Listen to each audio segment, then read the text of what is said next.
Okay, Gospel Reflection, February 9, 2025. So, yung Gospel ngayon is yung na-meet ni Lord yung kanyang mga apostles. First apostle, si Saint Peter at si Saint Andrew.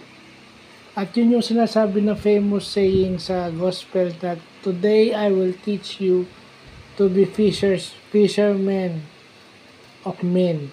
O yung ngayon ay tuturuan kitang maging tagapamalakaya ng mga tao. So, yan yung misyon ng ating simbahan. Bringing or catching people to God. No? Yan ang ng ating Santo Papa at ng ating kaparian. Maging tagapamalakaya o mangingisda ng mga tao. Yan yung malalim na Tagalog ng mangingisda. Pamalakaya. Okay? Well, yun na nga yun, di ba? Tayo, nire-respeto natin yung mga pare. Nandun yung paggalang natin sa kanila. Pero pag nakatalikod na yung ating mga pare, doon natin sila binabastos. Kasi bakit? Kung ano yung meron tayong inililihim sa ating mga pare o sa ating mga taong simbahan. No? Yung ay sinasabi ni Father Joel na marami sa inyo ang nagpe-pretend. Okay? Yung sinasabi nga ni Father Joel don't pretend, just be yourself. So, ibig sabihin, anong unang example ni Father Joel Gatos dyan? Ito yung sinasabi niya na si Saint Peter is after nilang makahuli ng maraming isda, nagpatira pa siya kay Lord. Sinabi niya, Lord, lumayo po kayo sa akin, din makasalanan ako. So yun. Yun din yung gagamitin ko. May mga tao na pwedeng mag-correct o pwedeng magtama ng inyong mga pagkakamali. Sa ating mga anak, ang mga magulang yan. Pero minsan, meron tayong hindi sinasabi sa ating mga magulang. No? Nasa school nila nalalaman. Kailangan pa sabihin ng mga teacher o yung sa school naman, inililihim natin sa mga teacher yan. Ganyan yun. Dahil ayaw natin magpakorek sa kung ano man dahilan. Sinasabi natin na, kasi ganito. Well, ang hirap kasi sa atin, mas nakikita natin yung mali ng tao o yung mga pagkakamali ng tao kaysa dun sa pwede nyo sabihin tama.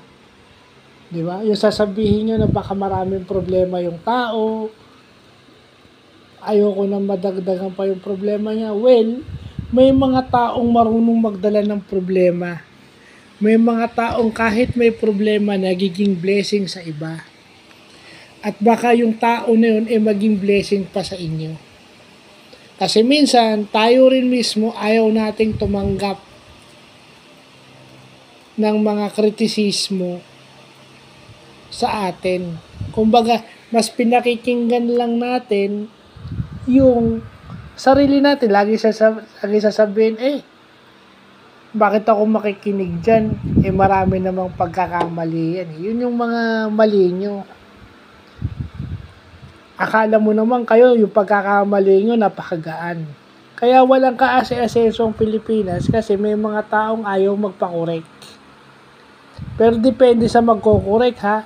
Kaya nga sinabi ko sa inyo kung ano sa tingin nyo, sa tingin nyo ang tama, yun ang gawin nyo. Yun ang pakinggan nyo. Ngayon kung mali, choice nyo yung hindi pakinggan. Pero kung tama at dapat pakinggan nyo at gawin nyo. Hindi yung gagawin, pakikinggan lang din hindi gagawin. Kaya walang kaase-asenso Pilipinas Yun yan.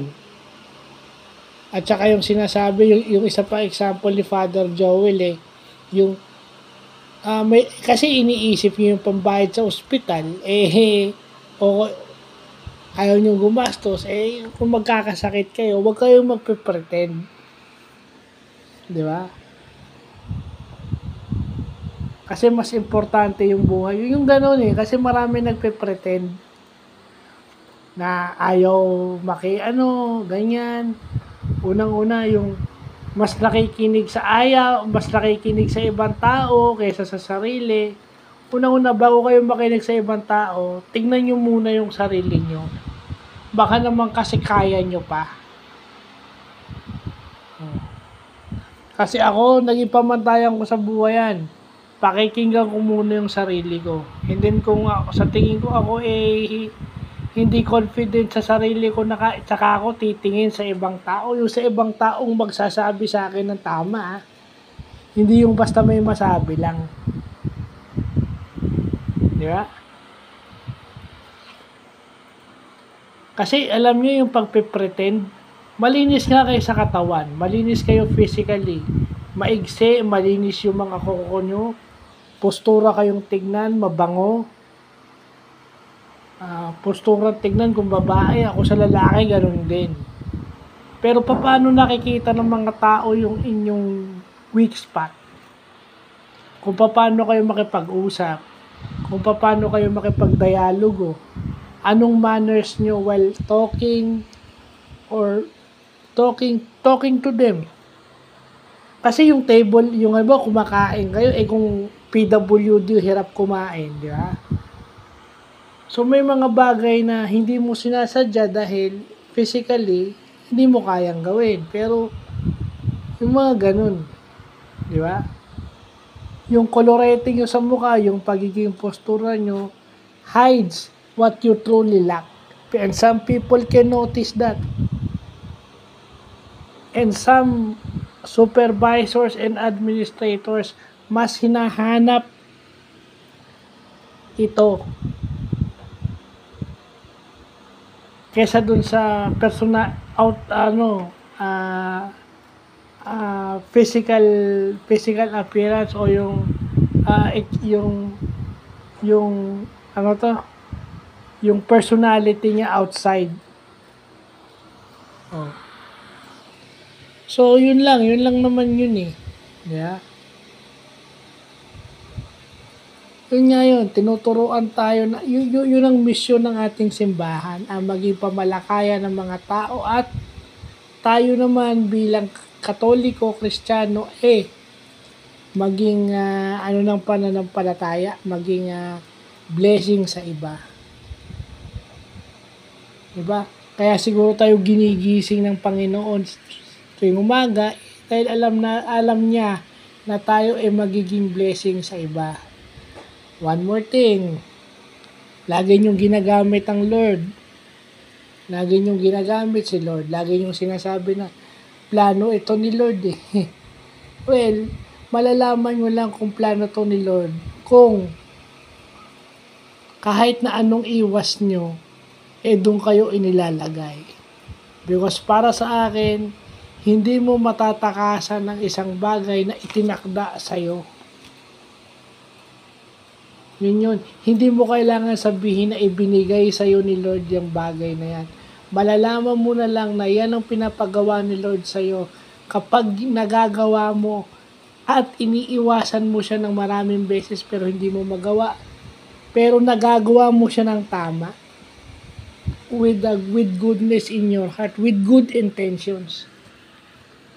With good intentions. Yun. With good intentions. Nagagawa mo siya ng tama with good intentions kahit na minsan ayaw mo na siyang gawin dahil physically tired ka na. So, dun mo masasabi yun. And masasabi kong deeply appreciated yung ginagawa mo kung talagang excuse me, kung pinagawa sa inyo ni Lord yun, appreciated yun ng mga taong natutulungan mo at doon sa mga taong pinagsisilbihan. So, yun lang pa.